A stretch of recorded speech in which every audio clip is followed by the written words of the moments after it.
Hallelujah. യോഹന്നാന്റെ സുവിശേഷം 12-ാം അധ്യായം 24-ാം വാക്യത്തിൽ നമുക്ക് കാണാൻ കഴിയുന്നത്, ആമേൻ ആമേൻ ഞാൻ നിങ്ങളോട് പറയുന്നു, ഗോതമ്പ് മണി നിലത്ത് വീണ് ചാകുന്നില്ല എങ്കിൽ അത് തനിയേ ഇരിക്കുന്നു, ചത്തു എങ്കിലോ വളരെ വിളവുണ്ടാകും. Praise the Lord. ഹല്ലേലൂയ.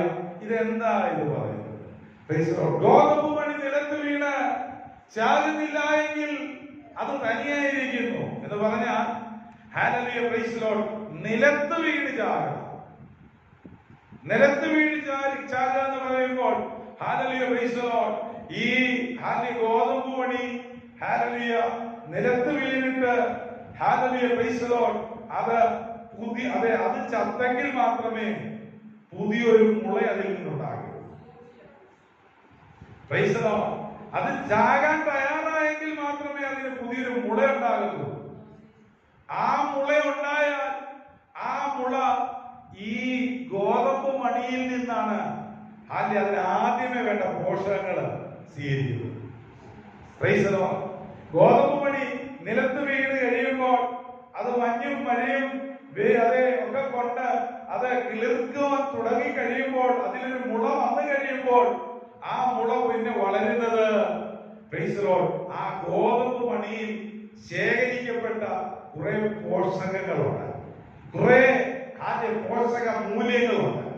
ആ മൂല്യങ്ങളെല്ലാം വലിച്ചെടുത്ത് ഹല്ലേലൂയ അത് വളരാനിടയായിത്തീരും. അത് വളരാൻ തുടങ്ങിക്കഴിഞ്ഞു കഴിഞ്ഞാൽ അതിന് ആദ്യമേ വേണ്ടുന്ന വളർച്ചയ്ക്കുള്ള പോഷകങ്ങൾ ആ ഗോതമ്പിന്റെ ഉള്ളിലുണ്ട്. Price the Lord. അത് വളരാൻ തുടങ്ങിക്കഴിഞ്ഞ് വേരൂന്നിക്കഴിഞ്ഞാൽ, പ്രൈസ് ദി ലോർഡ്, ഹല്ലേലൂയ, ഗോതമ്പ് മണി ഹല്ലേലൂയ, പ്രൈസ് ദി ലോർഡ്, അതിലുള്ള പോഷക മൂല്യങ്ങളെ എല്ലാം വലിച്ചെടുത്ത് വളരുന്ന ആ ചെടി, അതിലെ സകല വസ്തുവും പ്രൈസ് ദി ലോർഡ് മിനറൽസും വൈറ്റമിൻസും എല്ലാം വലിച്ചെടുത്ത് കഴിയുമ്പോൾ ഈ മണി നിർജീവമായി പോകും. അത് മണ്ണിനോട് ലയിച്ചു ചേരും. ഹല്ലേലൂയ. പിന്നെ വളരുന്നത് അതിൽ നിന്ന് വളരുന്ന ആ ചെടിയാണ്. ആ ചെടി വളർന്നു കഴിഞ്ഞാൽ, ഹല്ലേലൂയ, പ്രൈസ് ദി ലോർഡ്, അത് വലുതാകും. അത് കുറച്ച് ഹല്ലേലൂയ, പ്രൈസ് ദി ലോർഡ്, നന്നായിട്ട് വളർന്നു കഴിയുമ്പോൾ അതിൽ ഹല്ലേലൂയ, പ്രൈസ് ദി ലോർഡ്, കതിരുണ്ടാകും. ആ കതിരുണ്ടാകുമ്പോൾ ആ കതിരിൽ നിന്ന് വീണ്ടും ഗോതമ്പ് മണികൾ ഉണ്ടാകും. ഹല്ലേലൂയ. അതാണ് അവിടെ പറയുന്നത്, ഗോതമ്പ് മണി നിലത്ത് വീണ് ചാകുന്നില്ലെങ്കിൽ അത് തനിയെ ഇരിക്കുന്നു. യേശുക്രിസ്തു മാനവജാതിക്ക് വേണ്ടി മരിക്കാൻ ക്രൂശിൽ യാഗമാകാൻ തയ്യാറായതുകൊണ്ട് ആത്മീക മക്കളായ നമ്മെ ഓരോരുത്തരെയും ആ മരണത്താൽ വീണ്ടെടുത്ത നിത്യജീവനും ഹല്ലേലൂയ സ്വർഗരാജ്യത്തിനും അംശികളാക്കി നിലനിർത്താൻ മുഖാന്തരമായി തീർന്നു. യേശുക്രിസ്തു ഹല്ലേലൂയ അതേ തനിയെ ഹല്ലേലൂയ പ്രൈസ് ദി ലോർഡ് മരിക്കാൻ തയ്യാറാകാതെ നിൽക്കുകയായിരുന്നെങ്കിൽ, യേശുക്രിസ്തു മാനവജാതിയുടെ രക്ഷകനായി തീരാതെ ഹല്ലേലൂയ ഒറ്റപ്പെട്ടു നിൽക്കുകയായിരുന്നെങ്കിൽ നമുക്ക് ഈ രക്ഷ സാധ്യമാകില്ലായിരുന്നു, നമുക്ക് ഈ വിടുതൽ സാധ്യമാകില്ലായിരുന്നു. എന്നാൽ യേശു എത്തിച്ചേരും, നമുക്ക് വേണ്ടി മരിക്കാൻ തയ്യാറായി. യേശു മരിക്കാൻ തയ്യാറായതുകൊണ്ട് നമുക്ക് എന്ത് കിട്ടി? നമുക്ക് ഹല്ലേലൂയ വളരാനുള്ള മിനറൽസും വൈറ്റമിൻസും എല്ലാം ഹല്ലേലൂയ ഈ വചനത്തിലൂടെ കർത്താവ് നമുക്ക് നൽകിയിട്ടുണ്ട്. എന്ന് പറഞ്ഞാൽ ഇതിലുള്ള മിനറൽസും ഇതിലുള്ള വൈറ്റമിൻസും നമ്മൾ ആത്മീകമായ നിലനിൽപ്പിന് സ്വീകരിച്ചെങ്കിൽ മാത്രമേ ആത്മാവിൽ വളരാൻ കഴിയുകയുള്ളൂ. ഹല്ലേലൂയ. അങ്ങനെ ആത്മാവിൽ വളരുന്ന ദൈവവചനം മാത്രമേ കർത്തൃസന്നിധിയിൽ നിലനിൽക്കപ്പെടാൻ കഴിയുള്ളൂ. മാത്രമല്ല, യേശു രാജാവിന്റെ സന്നിധിയിൽ, രാജാവിന്റെ സന്നിധിയിൽ ഹല്ലേലൂയ പ്രൈസ് ദി ലോർഡ് കാന്തയായി, മണവാട്ടിയായി, രാജകീയ പുരോഹിത വർഗമായി, വിശുദ്ധ വംശമായി, സ്വന്തം ജനമായി നമുക്ക് നിലകൊള്ളണമെങ്കിൽ ഈ യേശുക്രിസ്തു നമുക്ക് നൽകി തന്നിരിക്കുന്ന വചന സത്യത്തിന് അടിസ്ഥാനപ്പെട്ട് വളർന്നതിനെ പറ്റത്തുള്ളൂ.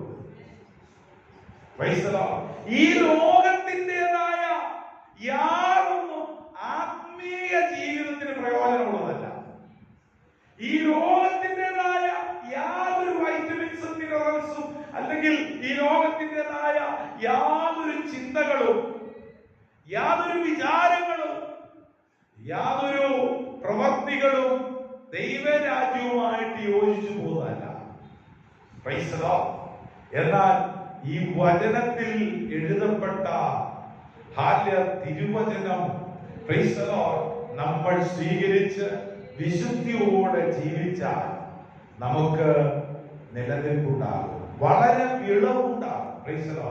അതെ, ഒരു ദീപദാസൻ ഇങ്ങനെ പറഞ്ഞു, ഒരു ആപ്പിളിന്റെ ഉള്ളിൽ എത്ര അരിയുണ്ടെന്ന് നമുക്ക് എണ്ണി തിട്ടപ്പെടുത്താൻ കഴിയും, അല്ലേ?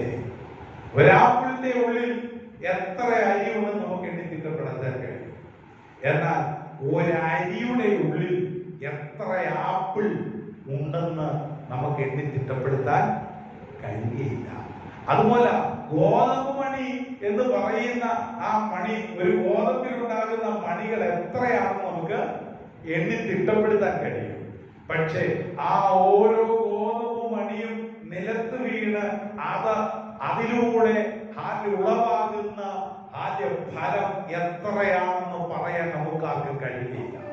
അങ്ങനാണെങ്കിൽ നമ്മുടെ ജീവിതത്തിൽ നമ്മൾ ഓരോരുത്തരും ഓരോ ഗോതമ്പ് മണികളാണ്, കർത്താവിന് വേണ്ടി പ്രയോജനപ്പെടാനുള്ളവരാ.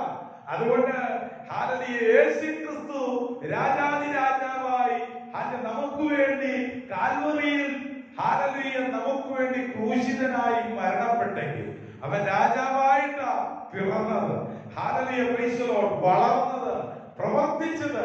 എങ്കിൽ തന്നെ രാജാവായില്ല. രാജാവായിട്ട് പിറന്നു. യഹൂദന്മാരുടെ രാജാവായി പിറന്നവൻ എവിടെ